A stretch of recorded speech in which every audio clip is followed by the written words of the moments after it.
Welcome, everyone. It is Thursday, noon Eastern time here on LinkedIn, Facebook, and YouTube. And you know what that means. It is time for the most popular show in all of human resources, a little show we like to call Talent Experience Live. I am your host, Devin Foster, and the program itself, Talent Experience Live, you may have heard this before, but it is brought to you proudly by the good folks here at Phenom, whose purpose is to help 1 billion people find the right work. It's no longer job, it is work, and we are going to address that on a later date, but wanted to let everyone know. And you may be asking yourselves, how do you do that through a live stream that's on a couple different social platforms? And the answer is we don't. The live stream and this program itself only helps with our purpose, but it's truly driven by our intelligent talent experience platform, which helps candidates find the right fit faster, employees evolve in their current roles and beyond using, you guessed it, skills, as well as recruiters achieve next level productivity and managers get better data and insights through data and on automation. Excuse me. I kind of teased it there for a little bit, but today we're talking about skills. It has been all of the rage throughout the entire event season here in the human resources world. You can't go to a trade show without somebody mentioning skills, but one thing that's flying under the radar is the validation of skills. And we've been discussing this at length. Actually, yesterday we had a webinar called the X Factor, featuring some spokespeople from Southwest as well as the Josh Burson company. And unfortunately, this X Factor did not have Simon Cowell, but it was still a great session nonetheless. And I want to air this clip specifically from Greg Muccio of Southwest, talking about the challenge of rolling out skills combined with the validation. So to kick things off before we bring on our guest, let's see the clips from yesterday's X Factor webinar, and you can still watch it on demand if you head on over to phenom.com now. I think the challenge with skills, right, is they're only as good as how you can evaluate them, because you're as good at something, that's in the eye of the beholder, right? And so that's a really big piece of it. And I think it's actually across the board. So does a candidate understand, whether that's employee, external, their skills and how that applies to a role? There's that particular piece. I think obviously there's the recruiting or the mechanism that you in evaluating that. And then I think it's, on the hiring manager side as well. I think it's such a new change to them to think that way solely, right? And I think that's where the worry is. I think it's a great journey. I think there will be some hybrid form of it, if that will, right? That has a combination of skills and other things. I think if a candidate's honest with self, the good piece about it is, once again, in that transparency that says, if you don't like doing this is a really horrible job for you, because here are the skills that you'll be primarily using to be successful in this job.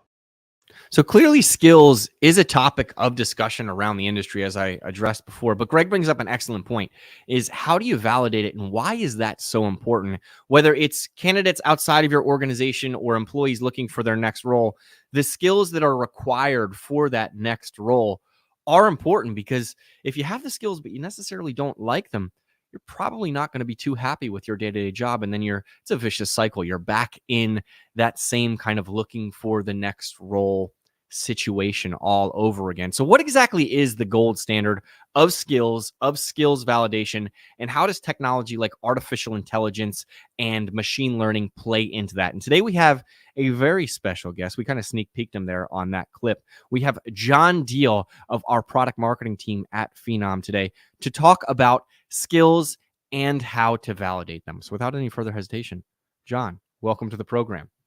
Thank you so much for having me. Thank you so much for terrifying social media with the picture that you posted of us yesterday. I was going to say, you look a little sweaty. Were you watching Cops?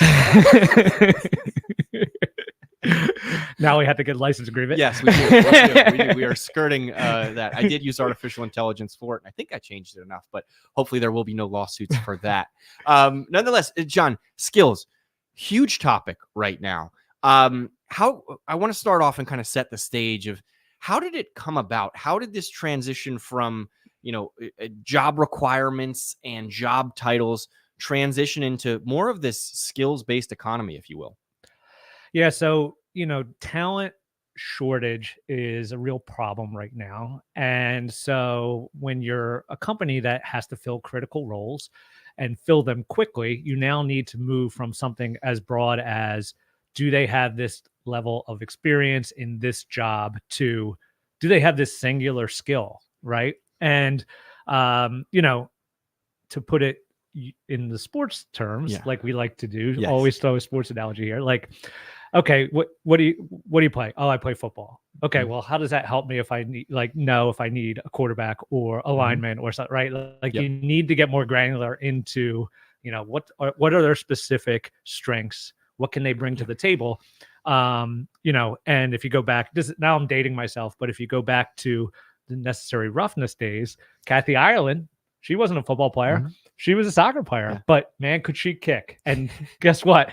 You need kickers on a football team. Mhm. So there you go. Transferable skills. So that's really what's driving this is we need more granularity in order to fill roles faster. And we can't just depend on what their last job title was.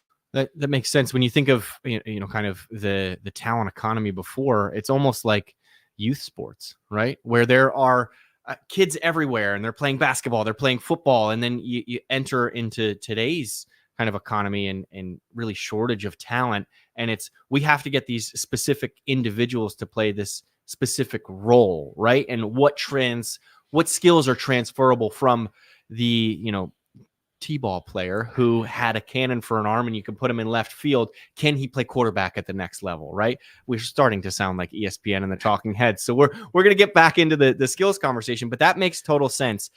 The reason I bring up youth sports is everyone's journey is different. So when we talk about the origin of skills, how much does that play a role into today? And the reason I think of that is oftentimes when recruiters will open up a rec or hiring managers will open up a rec, they're looking for specific industry experience, right? I'll use Phenom as an example. Hiring typically will look for somebody who's worked in the recruiting space so you can talk the talk and walk the walk. How much does the origin of skills play a role in today's skills economy and talent economy? Yeah, it's a very interesting. It's the old, do you hire for market knowledge or do you hire for skills, right? And so, and ideally, you get the intersection, right? Yeah. The X factor, if you will. They have the skills and they've exercised them in this market, right? But given the shortage, I think that you have to focus more on the skill itself than where it necessarily came from. Right. And in today's world, like having a 4-year degree where you studied something or having a master's degree where you studied something and things like that, those things are certainly not as important as they were in the past because there's so many different ways that you can learn and acquire knowledge, right? The information is so much more readily available and people are able to access it in different ways. Yeah. And so I think that the origin of skill has become less important. It's more, kind of the subject of this talk is how do you know whether it's valid or not, right? And just because they have a bachelor's degree in computer engineering, does that mean that they really know how to do, JavaScript, right? It makes sense. And I think of it from the perspective, you could assign the same course to, let's call it 10 people, right? And it may be your typical onboarding or training. Someone who maybe has a video background is going to learn something different than maybe somebody who has a recruiter background. And I'm not talking about the overall lesson of the journey or the Phenom Explorer or learning curriculum. You're a different human being. You're going to pick up on different things. And it may be the transition of the video. It may be how to frame a rejection letter if you're a recruiter or whatever that may be. So all of that combines to what you're referring to as this X factor of skills acquired and, through traditional means and skills acquired outside. But it raises a question on the validation piece. How do you navigate the tricky waters of, let's say, a peer validation of someone's skills versus a managerial validation? Because they're going to be different. People act differently around their peers than they do around their manager. So how do you navigate those kind of tricky waters when validating skills as a whole?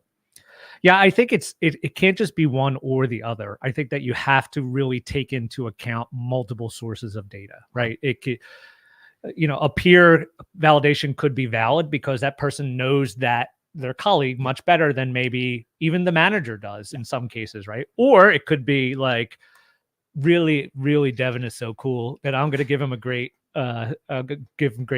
peer review for his social directorness, right? So, yeah, and so just looking at a point of a data, or managers, because they do performance reviews, because they do maybe hopefully one-on-ones every week, maybe they do know the skill, or maybe they're disconnected. So it has to be really, I think, Devin, is collecting data from multiple sources, even from the person themselves. Yeah. How do they view themselves? Yeah. Right. So that's interesting, especially when you bring in self-reflection into that, because I think it's more and more commonplace for people to almost have imposter syndrome when they move through it. You see it from movies, TV shows, everything like that. But to have that validation from a peer perspective and a manager perspective, and then almost, if you are a hiring manager, asking someone on that says, John Deal mentioned that you are good in this particular area. How do you feel about that? Do you agree?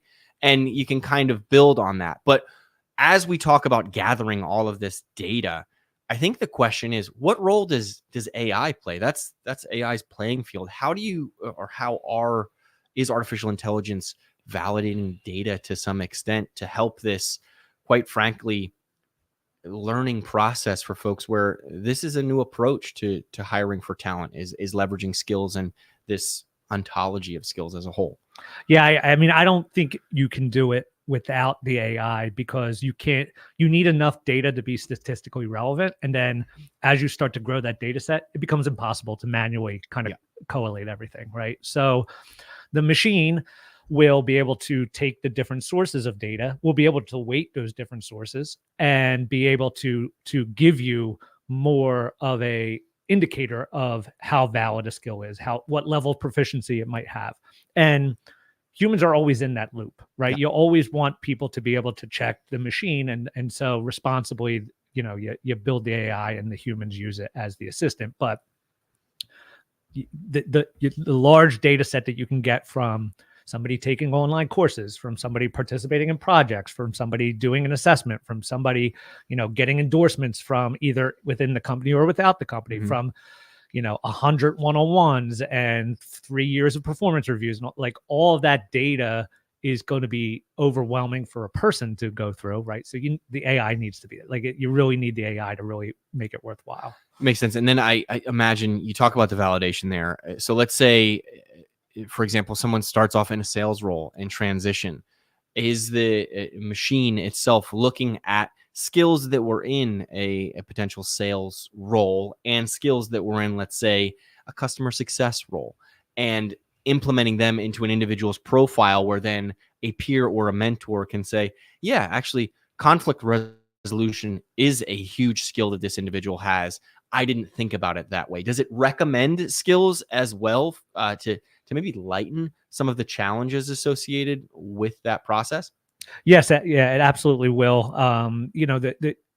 Moving towards skills doesn't mean moving away from roles. Mm-hmm. Moving towards skills just means enhancing role information, right? Okay. And so if there is role information that somebody was in a customer success role or in a sales role or whatever, then we will use that to help guide managers when they make endorsements, to help guide self-reflection, and even to just help guide the machine from an inference perspective to say, hey, this person probably has this skill based off of this resume or these things that they've done. That makes sense. And it's fantastic to not have that on your resume.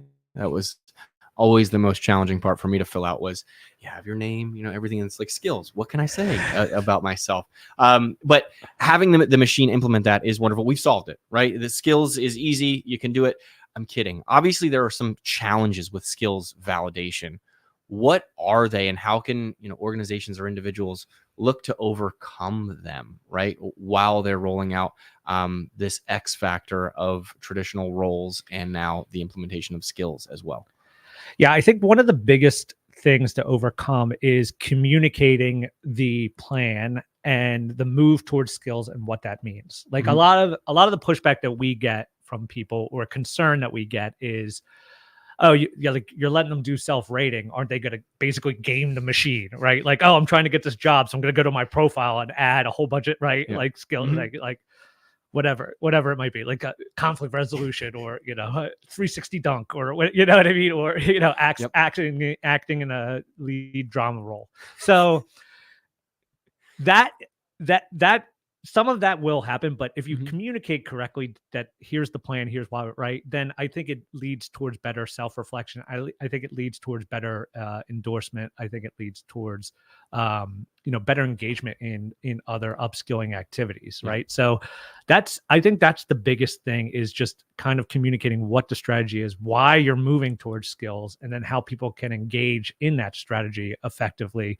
without fear of sprucing up their resume, right? That makes sense. No, and I had a little bit of experience in that, putting up random skills on things. It was a joke in a company that I worked for many years ago, where we would just endorse each other on LinkedIn for random things. I'm endorsed for trapping. I'm not sure if that is the traditional like hunting, or maybe more of a modern term of trapping, but nonetheless, those issues arise, and it sounds like, to your point, they'll kind of weed themselves out over time, right? Like where the machine will begin to pick up on things, be like, hey, maybe this is something that needs to be validated by a human, rather than simply putting it into this individual in that bucket. But we talk about the challenges. We talk about kind of how it happens. What are the benefits of an organization to taking this approach?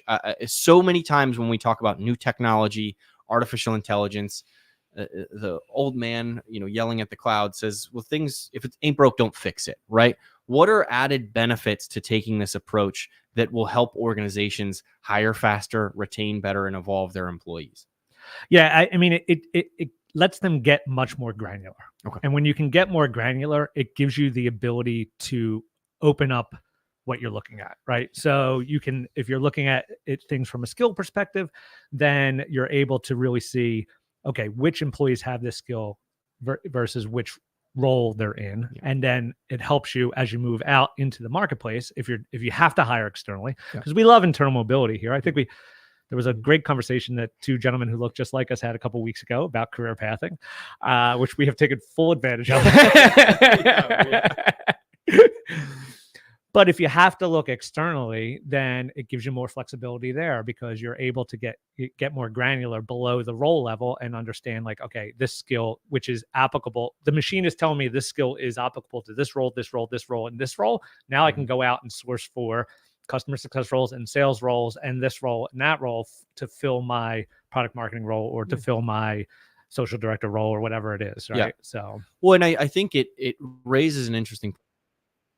My wife all the time, she works in talent acquisition, and there's so many individuals who were like me when they graduated college, university, or were entering their early professional career, where they don't know what they want to do. They're a little bit better off than I was when I said in my career office, I just want to wear a suit to work every day. That didn't work out. But nonetheless, when you have a skill set and you have a cornucopia of jobs to choose from, for a recruiter, I think that might be an advantage for an early conversation, right? Oftentimes folks will say, no, I never want to work in sales. No, I never want to work in customer success. They kind of block themselves off. But if you're looking for talent based on skills, especially for earlier professionals, you can say, hey, we have a number of roles I think you'd be a great fit for.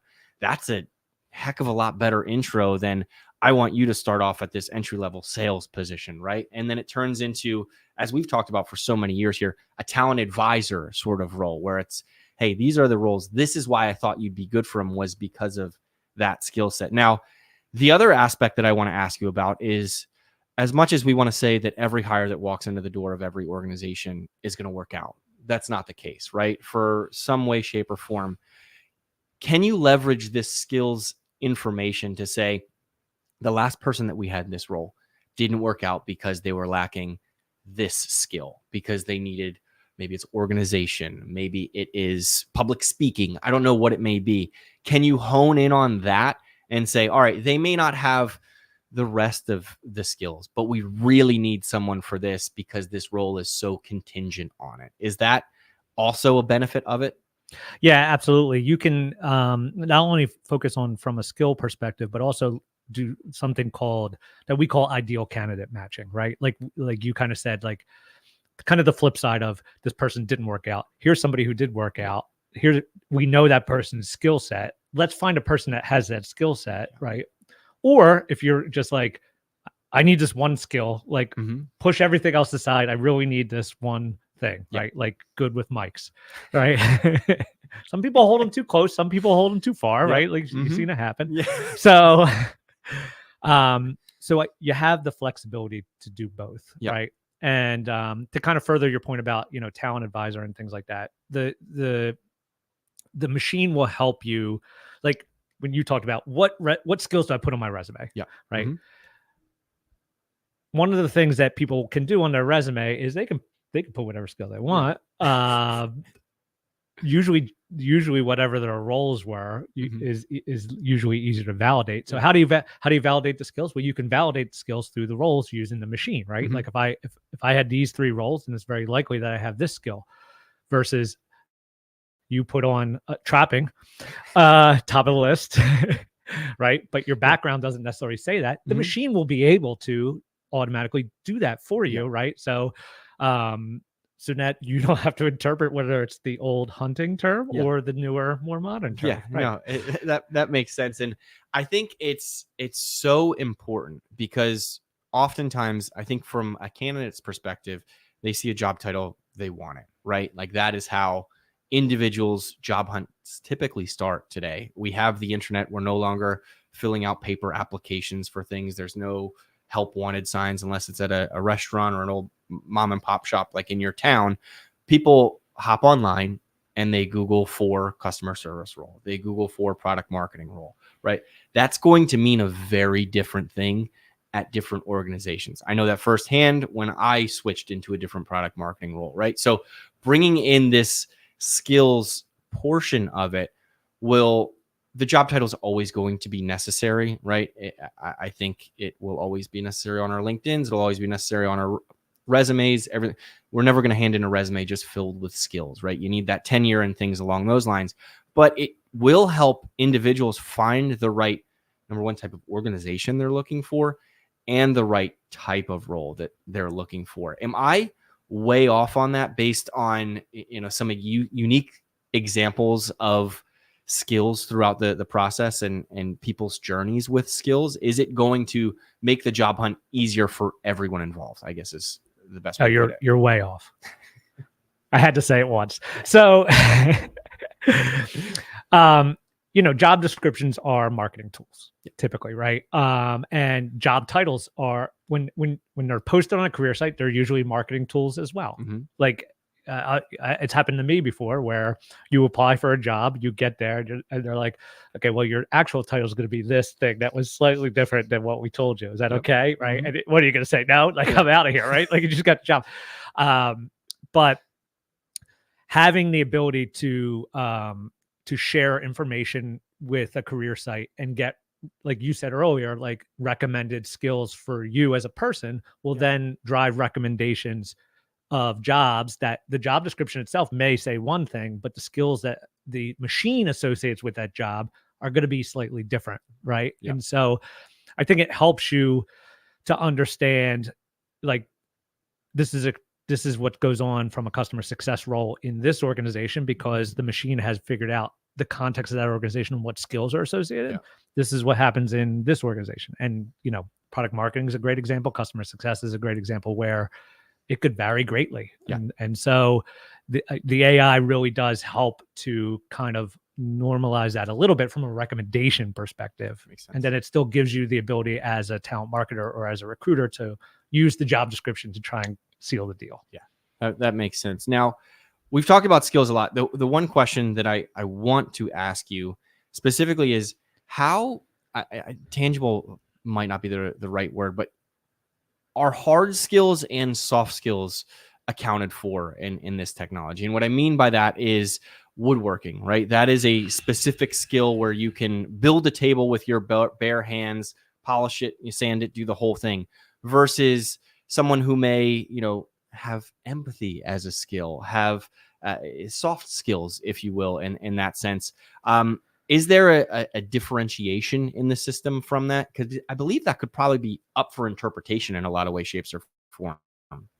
Yeah, it does accommodate both, and there are different ways that you can validate those different types of skills. And to be fair, there are, when you look at validating technical skills or validating soft skills, or as Janet said on the X Factor webinar yesterday, I'm going to plug it as much as possible since I hosted, right?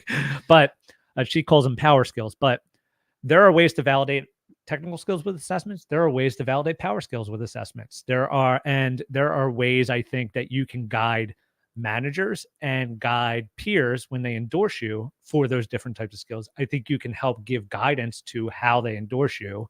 And it's going to be slightly different for both, but both are accounted for because both are required, right? So that makes sense. And I maybe future state, but I'm not sure. When we're looking at some of these things, someone may not put empathetic on their resume, right? But if you were to look at their job history and you saw that they worked for a nonprofit, for the Cancer Society, or they worked for a veterinarian's office or something like that, will the system infer that they have those sorts of soft skills? Maybe not use empathetic or those words specifically, but imply that this person is good in delicate situations. Does that make sense? It can infer some soft skills, for sure. It will really infer a mix of skills based off of the background. Also based off of different activities that they might have done, right? Yeah. Like if they work part-time at a soup kitchen, right? Yeah. Or things like that. Like those are things that can be gleaned from the resume or gleaned from an application, and then turn that into a skill analysis also, so it's useful. But at the end of the day, the individual has to provide that right on their resume. It's what we heard all throughout college, was just build out your resume as much as you can, get those internships. Volunteer immediately. Yeah. Even if you hate people, go volunteer, right? Yeah. Like it's now they actually matter. That's right. It's always mattered. I'm kidding, John. Right, I did it for the love. The one thing that I want to ask is, obviously Phenom is working in this space right now. When we talk about skills, I know when I think of them, oftentimes I think, what are there, 10 skills in the world? How do you have, what is the number of skills that are in a system or an organization at a time? Is it 1,000? Is it 100,000? Is it a million? What could it possibly be that is in, when it comes to a skills ontology itself? Sure. So the Phenom skills ontology has about 400,000 skills in it. And same thing, right? You're like, 400,000, how could it? And then you start looking at them, you're like, oh yeah, that's a skill too. Yeah, and then you're like, yeah, it could probably be 400,000, right? So, and it gets very granular, right? So because there are jobs that have very specific needs, like it could go down to I can fly this certain type of plane, right? Or I have this belt in Brazilian jiu-jitsu. Yeah. So 400,000 is, it makes sense when you start thinking about how, we're talking about granularity, we're talking about matching. You really need to have a lot there to match against. Yeah, that makes sense. And when there could be a security position that requires that particular belt in Brazilian jiu-jitsu, right? Like, that's right. You need that's going to beef up a resume. So Perville, I think, is, speaking of security, he looks like a black belt in IT security. I hadn't even thought of that. That is, we need to think about these things more often. We often think of Python and all of these other snake technologies, but sometimes you need to just throw hands when it comes to protecting the infrastructure. If you don't scan your badge on the way in, Perville's coming for you, buddy. See, that's what I mean. Those skills you might not exactly. No tailgating, right? That's right. I completely understand. This has been a very insightful for me, because 400,000, I couldn't think of them, but now you're starting to open up my mind to some of these skills. Before we part ways, John, and carry on with this, is there anything else that you want the audience at home to talk about when it comes to skills? Just that, Devin, that the data is important, but being able to action the data is equally important. And that's the main thing about validation that I've been trying to kind of get across here, is that if you have an experience where your employees can participate, if you have an experience where their peers and managers can participate, if you have an experience where the HR team can participate in moving that person along in their organization versus just analyzing data on the back end, it makes all the difference. And so it's not just the system of data we're talking about, it's the system of action. And that is, I think, one of the things that you really need to take into account as you start to think about all the things you have to think about, right? Yeah, is that not only do you need to stand up the data, but once it's stood up, you need to be able to take action on it. Yeah. And I from that perspective, I think you can look at that data itself on who is taking action in the system and say, this individual is committed to this company. They're helping it for the better, right?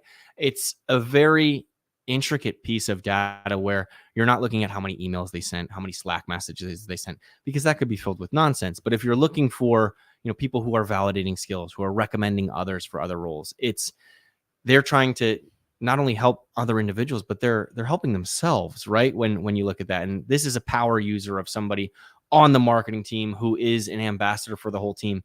Maybe we should look at them for a leadership role or something along those lines. Like, that's big picture stuff that I think of with that. But this has been super helpful.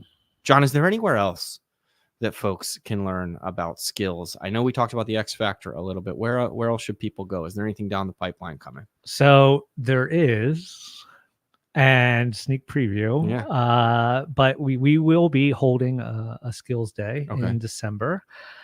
So a whole day dedicated to conversations like this, where people can learn about skills, get through the FUD, right? Like, a lot of people are scared of even getting started because it seems super complicated. And also, like, this is a talent management problem only. No, that's not correct, right? Like, skills are applicable across the board. As you kind of said, on the talent acquisition side, they can be very important. So skills day is coming, just like winter. And I mean, that turned out great, right? Yeah, no, it did. So winter did come. So it all worked out. Yeah. Except for the last season. Guys, there was a last season. I don't recall. No, that is helpful, and now we have to do it. So we have put everyone on notice. More details, I'm sure, will follow soon around that. I'm excited. Skills are here to stay. I think at the end of the day, just like artificial intelligence is, just like these Gen AI technologies are. And if you're hesitant about it, the best thing you can do is educate yourself, I think, at the end of the day, which is why we put on this, which is why we put on the webinar, and why we'll do more in the future. Because the more you learn, the more you expose yourself to this new way of thinking, I think at the end of the day, it's going to help you as a professional and your organization in the long run, right? Yeah, this entire show was used Gen AI to generate the content. The entire thing. The whole thing. Even this. And this. And the Step Brothers references throughout. John, thank you so much for your time. We'll look forward to the upcoming stuff that is happening with Skills and Phenom. If anybody has any questions or anything, the best thing that I would tell you to do is head on over to phenom.com and request a demo of our skills platform. We also have some skills ontologies that you can do, get a skills infrastructure around your organization, but you could request a demo or reach out to your customer success or account manager, and they will be more than happy to help you along the way. John, thank you so much. Thank you. Enjoy the rest of your Thursday, and we'll do it again sometime real soon. It's always a blast. We'll see you. Thanks. Have a great Thursday, everybody. Bye.